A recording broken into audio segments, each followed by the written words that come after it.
It's very sad kuti chasanganiswa nekuunganidza nechituko chakadai chituko chinorwadza, especially kumunhu achasateri.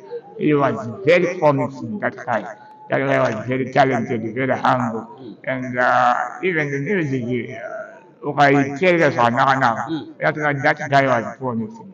So kuti kungoti hatikwanisa kutenga nguva ino, dai taikwanisa kuti dai tati nemari tiwedzerewo kana 5 years zvadzo, music yacho ingadai yasvika pasi. Because that guy was very promising, and that guy anga muchirika nevanhu ndaakachirika nevanhu. So it's very sad for music industry. But even Kwandiri, of course, I am also a musician. Terry, ndakamutarisa zvaaita, and I feel kufara kuti at least ndawana someone wachikubatsirana naye fighting for disability. No matter condition yaunayo, you can do it now. As you can see, you have the examples, but you no longer that tarisa Greatman arikuita so, tarisa Terry arikuita so, tarisa Chief arikuita so. So vanhu kuti no, we can fight together, we can do that.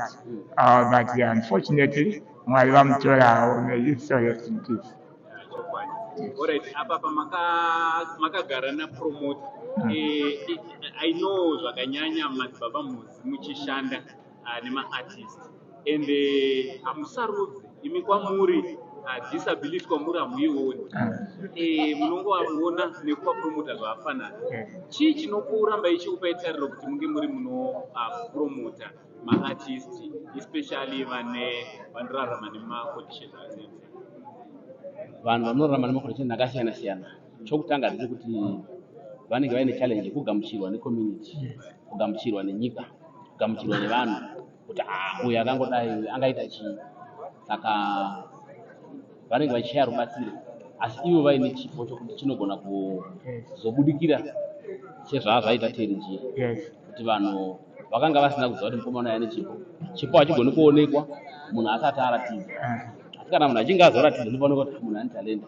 Saka kune munhu wese anenge aine shungu nechido chokuita chinhu, ini ndinongonzwa mwoyo wangu uchingoti aiwa, munhu ngaamubatsirei, kana achitadza anotadza ega, iye une mapapulatifomu yokuti aiwa zvauri kuti unoda kuti uite zvezviita. Tiri papo zvakare toziva kuti panapa tabva kuviga gamba, imi musapromota, muri kuti kudawo kuzivawo kudii kune maartist, kana kuti iye zvino makatasana naGreatman, mungadawo kuti kudii kuna Greatman tichibva pano tichienda mberi? Aiwa, kuna Greatman ndoda kungoti aiwa mukomana, basa rawakapiwa naMwari iri rokuimba iro riri rotori basa italenda raunenge wapiwa, shinga netalenda irori. Ukatarisa vanhu vanga vakaungana pano nemawandiro avanga vakaita, vanhu vangu vachigutsikana nechipo chakachine mukomana wacho.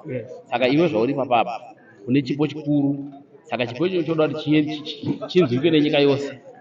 Saka ramba uchiwirirana nemafanzi ako, ramba uchibatanawo nevamwe mamusicians, kuuya kwaita kunhamoko izvozvo zvega zvinongoratidza kuti aiwa hausarudzi. Saka rambai makangobatana. Ndokutenda yakomana. Aiwa, tinotenda nemashoko makuru kubva kuna promota vedu Madzibaba Mose, vasingangopromote music chete, vanopromota zvakawanda pamwe chete nekuchengeta nherera dzakawandisa. Aiwa, maita basa nenguva yamatipa Madzibaba Mose. Aiwa, tinotenda.